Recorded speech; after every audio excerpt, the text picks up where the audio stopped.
Shooting it raw? Yes. Shooting it raw.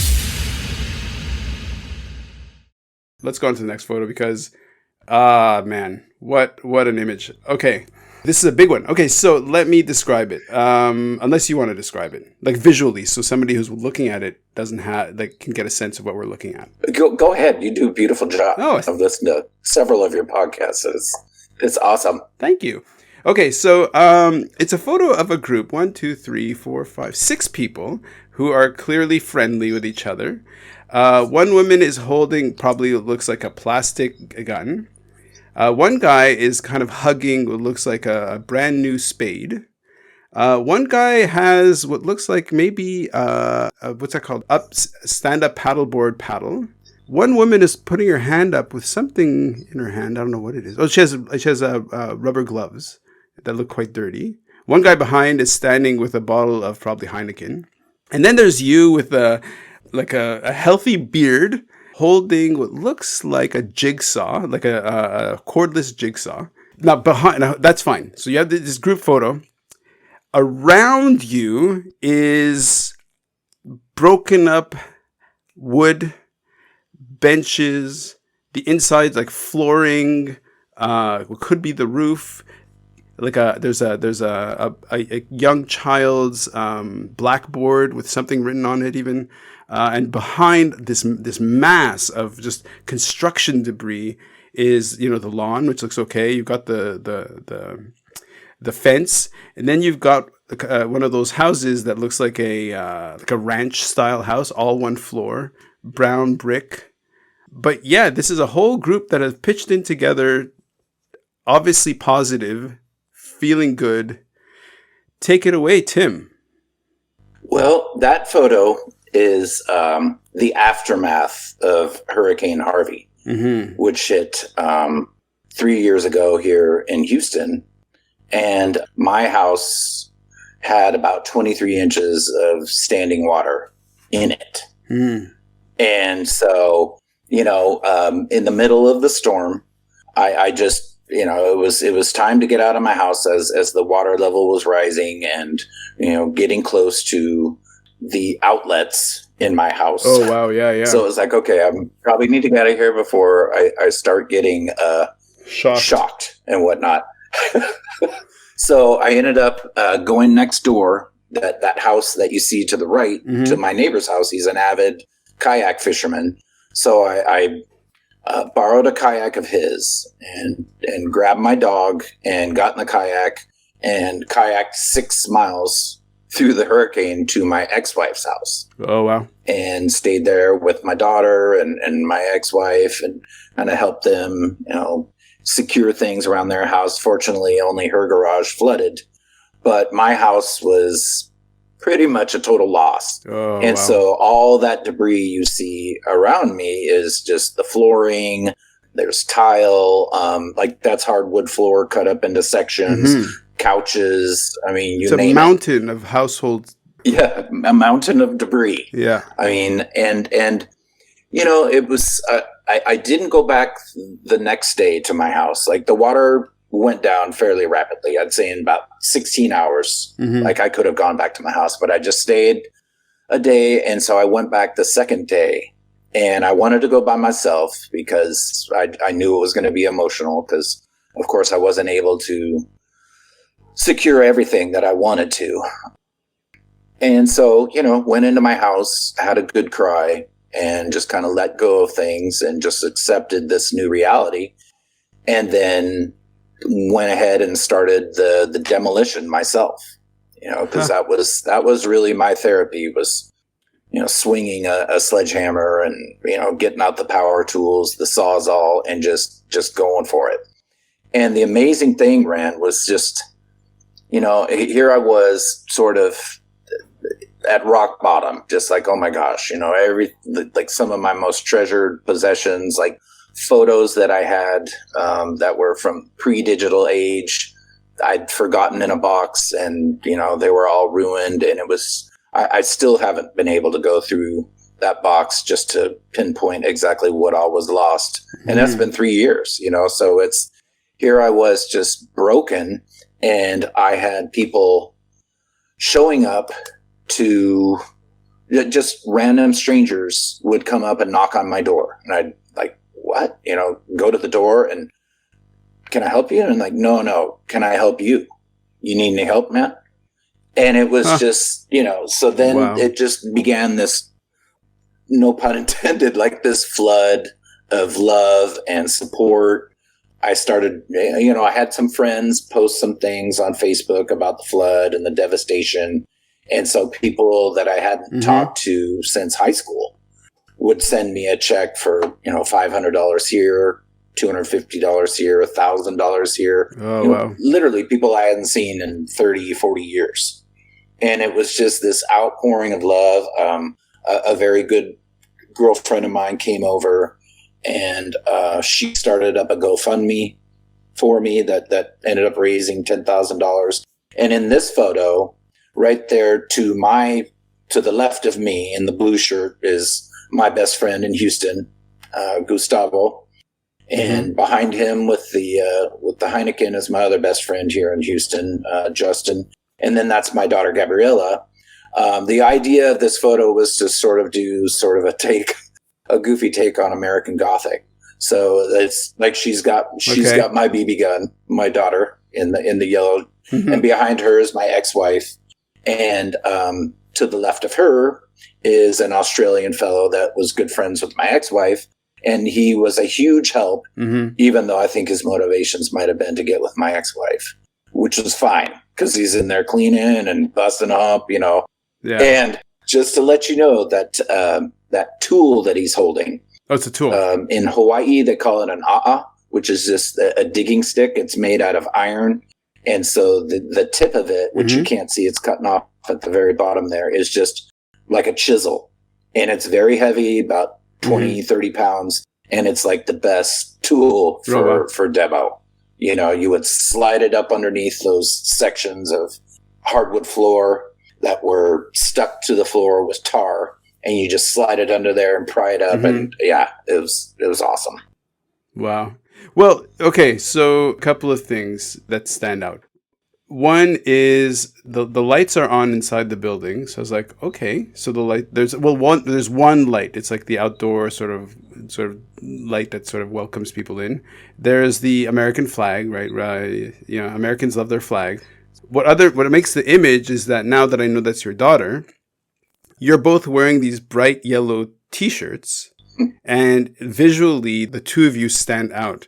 Whereas the other people, because it's all somewhat muted colors, they kind of almost fade out in terms of perception, right? So when I look at this, the two people who are holding the BB gun that your daughter's holding, the saw or whatever that you're holding, they're both kind of held together in the same orientation.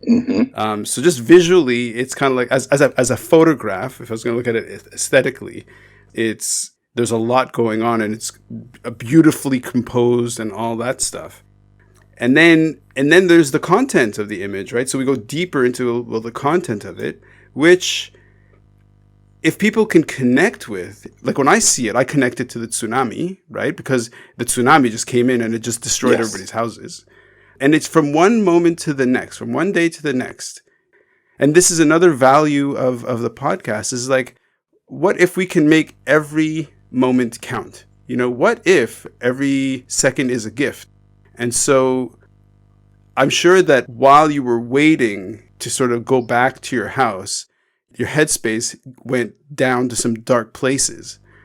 And then when you came back and had to face it, you had to kind of, in a sense, clear out the wreckage of your own head in the same way like with your house. Yes. It's kind of quite metaphorical. And also, since I know what has happened since then, how about you talk about what's the symbolism of rebuilding your house and where you are today? Well, it's that's a great question. When that photo was taken, I was working as a school counselor. Like the gentleman drinking the beer behind me, Justin. He's a coworker of mine. He's a PE coach at my school, and so it was just it inspired me to go ahead and get my professional license in counseling, so that, I could take what I do during the day from 7:30 to 2:35 every day with the kids at my high school, that I could go out and support other people in the community, whoever it might be, whoever shows up. I mean, it's like my client base is, very similar to the kids that I work with during the day at school, to couples and geriatric clients, so I find it fascinating and very challenging. I like sort of in the sense of shooting it raw, just counseling in the raw, just having people show up, and it's just like, hey, Ran, like, what brings you into the office today? And you just have no idea where that conversation is going to take you in a therapeutic setting. So it's just fascinating. And for me, I guess what that whole experience showed me was, like I said before, it's like, here I was at rock bottom, all my worldly possessions. Well, everything that I didn't stash up in the attic was gone. No furniture, the kitchen, everything's just destroyed.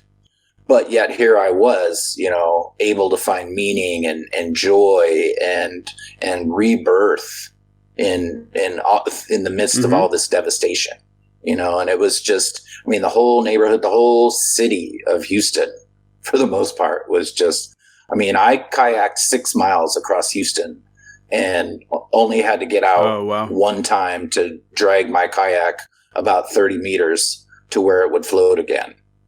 So it was like kayaking through Venice or something, just all these boulevards of muddy water and devastation and silence. And this giant city that was just all you could hear was wind and rain. It was really an amazing experience, and it went from, oh my God, I've lost everything, to, sort of that Fight Club moment where it's like, hey, the stuff you own ends up owning you in the end. It was like, here I was liberated. Like, prior to that experience, I would have to admit that I was a bit of an emotional hoarder. I still have some t-shirts from my first archaeological digs back in 1991. It's like, maybe I should pitch that, but it's Harvey came along and helped me purge a number of things, and it was very liberating. I loved my house, but it was a bit of a money pit, and it was like, okay, for a few years I'd been sort of trying to find an exit strategy, but it's one of those deals where you buy a fixer-upper and then you don't have the funds to fix it up. So, what do? I'm sort of stuck in this place. And here comes this hurricane. And, the initial reaction is like, oh my God, like devastation. And then it turns to, you're going to give me $140,000 in insurance? Like, this is fantastic. This is like a weight off my shoulders. And, it's just, I think that the lesson that I had was just being able to find meaning in like the worst situations. Right. It's just, like I said earlier, it's a matter of perspective, how you choose to look at these things. So how does that inform? Clearly it'll inform how you connect with people in terms of your counseling. So one of the things, so I hadn't met you until you came and actually stayed a couple of weeks with us in Hong Kong. And it was just like, Tim, and maybe it's because I'm the kind of person who likes to sit with people and have these intense conversations, but you were certainly a participant where we would have these intense conversations. And then fast forward to the next year or a couple of years later, whenever you came and we went to Bali, again, this very not self-reflective, but reflective time together. And so I know you as a person who speaks his heart and his mind easily. And so I could see how in something like the hurricane, and then later as a counselor, this part of who you are is so useful or great at connecting with other people.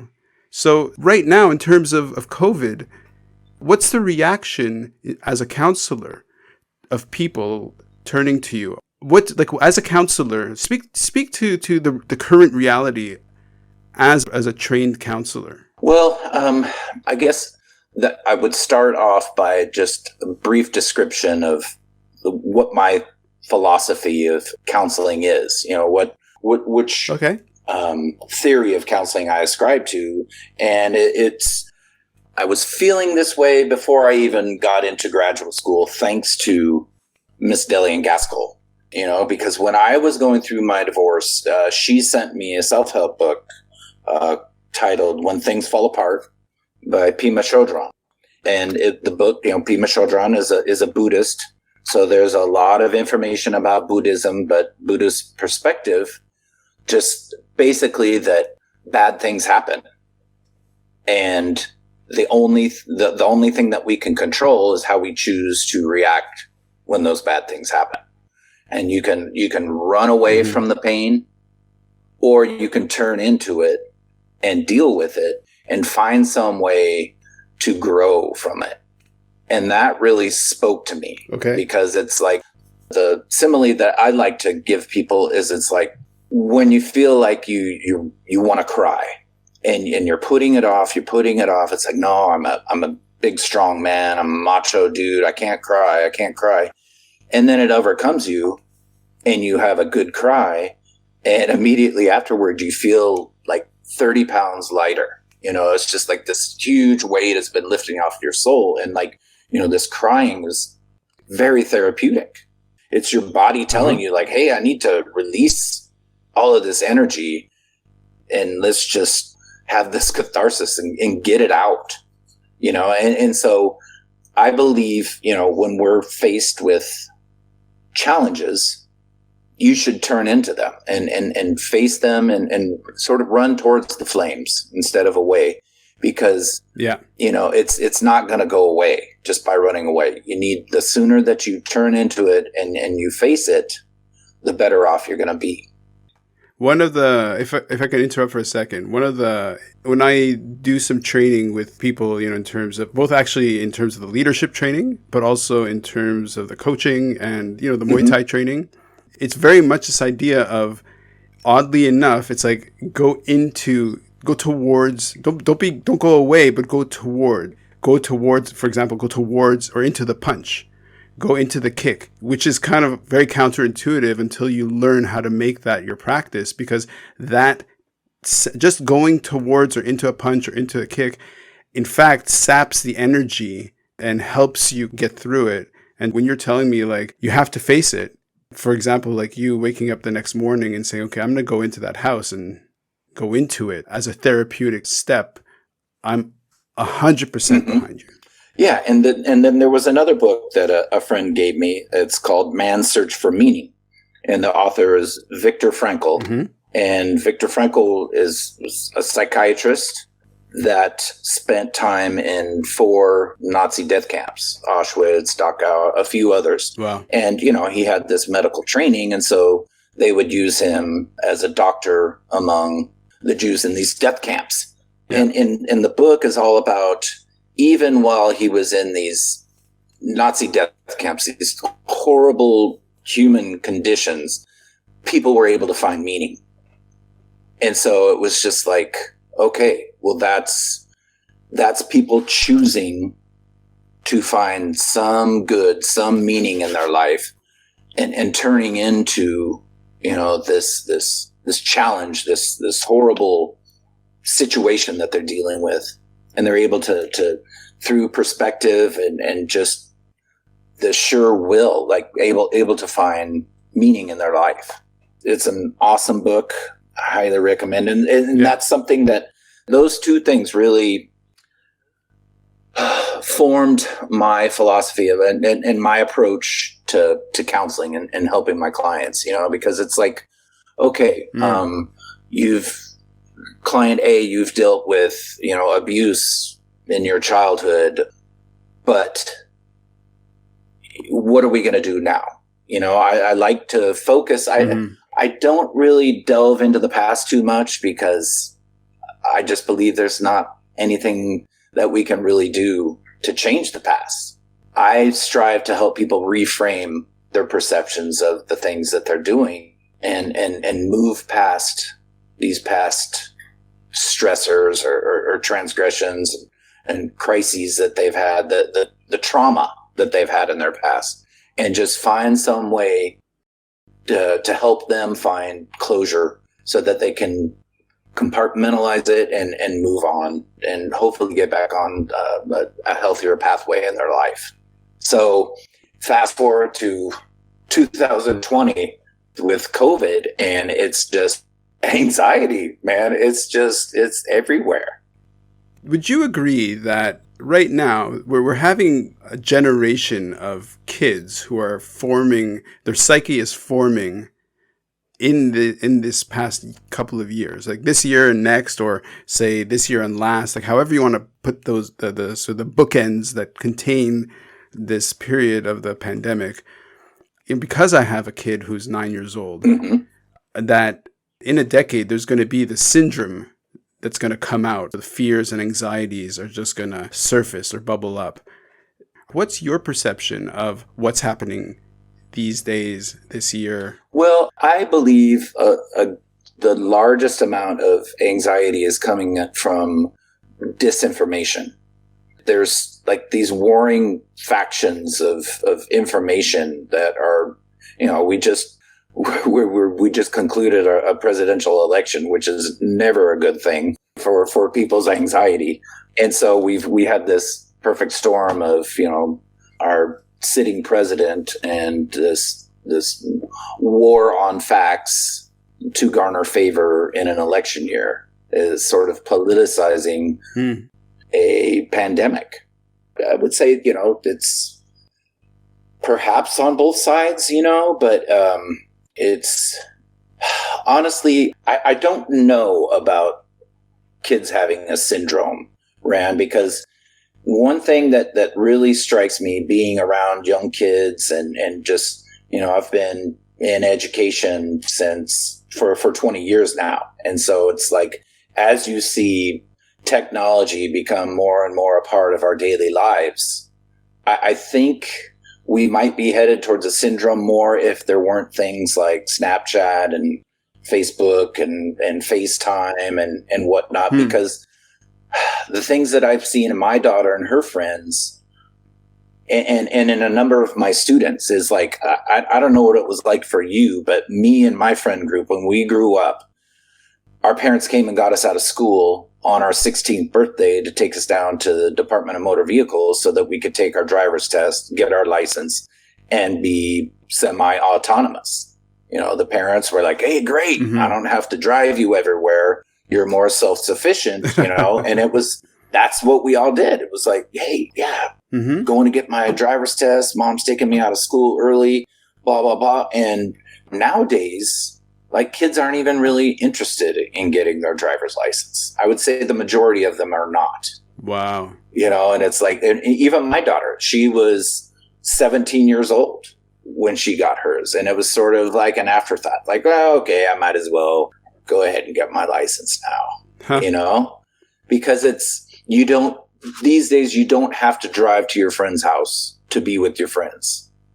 You've got this suite of technology, you Snapchat, Instagram, FaceTime, whatever the case may be, and you're with your friends, whereas when I was that age, you had these phones with a really long stretchy cord on them, and you would, stretch it to its limit to try to get some privacy so that your parents couldn't hear your conversation, So it's just, I think that with this explosion of technology, I think it's helped people stay connected. I'm just amazed at all these collaborations, where you see all these artists get together and they do these songs on Zoom, and it's very uplifting, and it's a lot easier these days to be connected. And while there may be a lot of disinformation out there, I mean, the information is out there if you just want to dig. and find it. So you have the experience of counseling in schools, counseling children, but you're also midlife, also the elderly, as you said. So for the Yes. people who are hurting right now, who are having the difficulty, what can we give them, or what can you say as a kind of antidote to what's been happening with COVID in terms of the anxieties, in terms of the misinformation? As a counselor, what tools can you suggest for people to actually use to help them get through some difficult times at the moment, either in terms of loneliness, in terms of anxiety, in terms of anguish? Yeah. What I suggest to people all the time is like going back to when we were all in lockdown. It was like, okay, well, we're not commuting to work. We're not really going to work. We're working remotely. There should be more spare time. And so for me, like the things that I was suggesting that people do was something that they wanted to do, whether it be like learning a language or dancing or just some sort of activity that they'd had on their bucket list. Go ahead and lean into that. Connect with your friends as much as possible. Write a letter. I mean, when was the last time you got like a handwritten letter from somebody? And it's just, and it's crazy because now when you get one, it's like, oh my God, this is so special, and it's just little things like that, just sort of turning the focus away from the outside, all the noise, and just shutting that off as much as possible and just focusing on the things that you can control. It's get into like learning how to cook Thai food or something like that. Just something that I guess personal, professional development. Like I said, just focusing on yourself. Just using that time constructively. I always believe that Right. staying busy, it helps keep you from dwelling on things that you can't control anyway. So have you been doing that yourself? Yes, I have. I'm working with a friend right now, which is pretty crazy. It's a guy that I met when I got a grant to go study Spanish literature in Costa Rica. And in this little town I was in Costa Rica, I met this guy from Nebraska that was down in Costa Rica building his own tapas restaurant. And this guy is like studied culinary arts in Spain, very charismatic, great guy. We've kept in touch over the years. And just about a month ago, he called me up out of the blue and was like, hey, I've got this idea. I want to create an online program to teach people kitchen Spanish because I have a good buddy who's a chef and he can't communicate with the people that are working in his kitchen. And so here we are, and I think it's got a lot of great potential. And I've always wanted to do something, having been a Spanish teacher for 7 years, a bilingual teacher 4 years before that. I've always participated. I was a study abroad student to Argentina for a summer. I studied abroad in France. I studied abroad in Mexico. I had that grant in Costa Rica. I taught English in Colombia. So I've got a lot of experience with international education, foreign language education. And so I had a business plan years ago, but I sort of chickened out after 9/11 because post 9/11, there was a lot of uncertainty about issuing student visas, and that was going to be my clientele. So it was like, okay, well, let me just go into like regular education, shelve that. And so here comes this odd connection out of the blue. And I told him, I was like, I'm so glad you called me because I've always wanted to do something like this, but doing it on my own just seemed a bit too daunting. And he was like, oh my God, like I'm the same way, so hopefully if we put our heads together, we can make something that could be pretty awesome.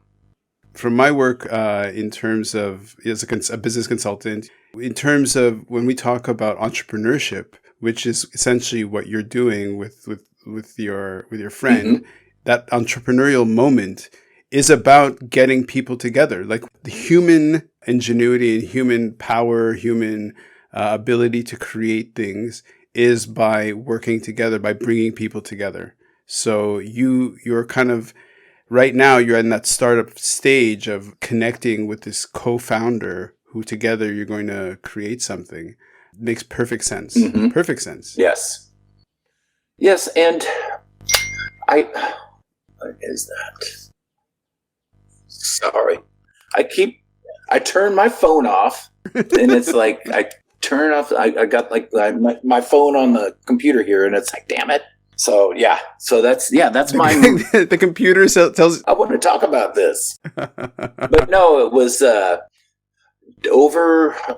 Like my COVID experience was, I flew home the first part of March for spring break to go with my parents, just hang out for a week. And while I was up there, they decided to shut down the school, so I extended my flight another week.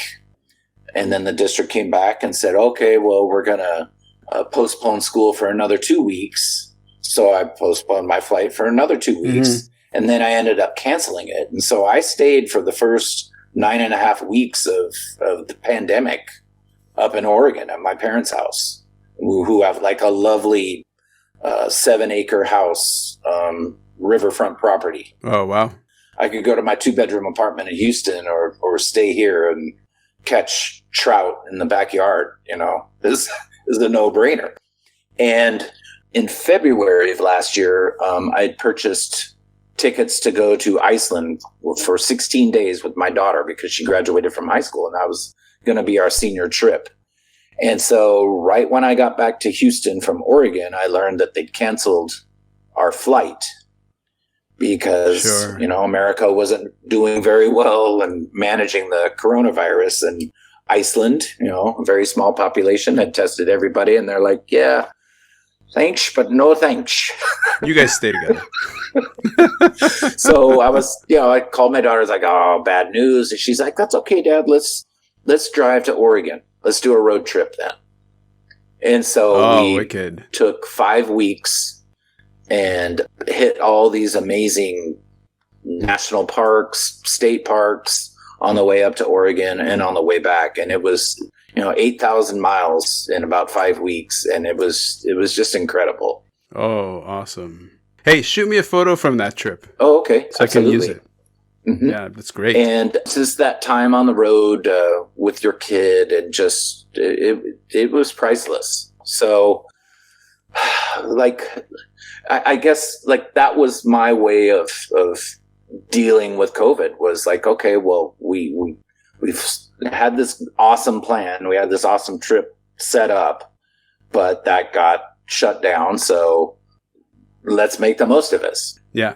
Driving across the country and camping, that's really going to reduce our exposure to the virus. And, we're social distancing in our tent, masking up. Yeah. And it was really interesting just driving through rural America and all the Trump flags. And it was very interesting, the dichotomy of this country, just the conservative rural areas and the liberal urban areas. It's really interesting. So, that was that.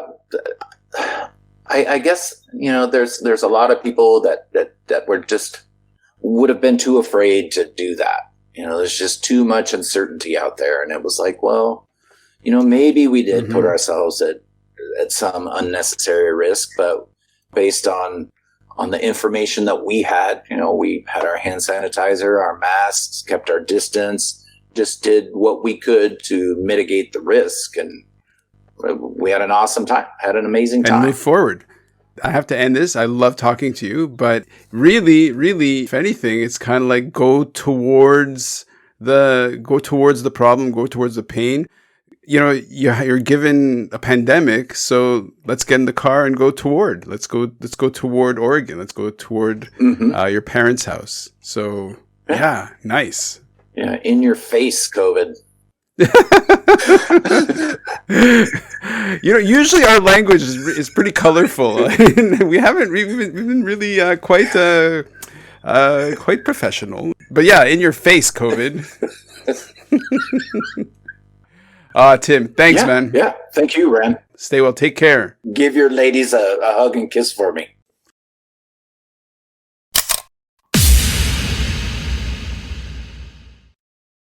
So, is life really a gift? Really? Can you make every second count? That's the whole point of the podcast. So, if you like what you've seen and you're inspired, because that really is my mission, then please give it a like, subscribe, and share. Shooting it raw? Yes. Shooting it raw.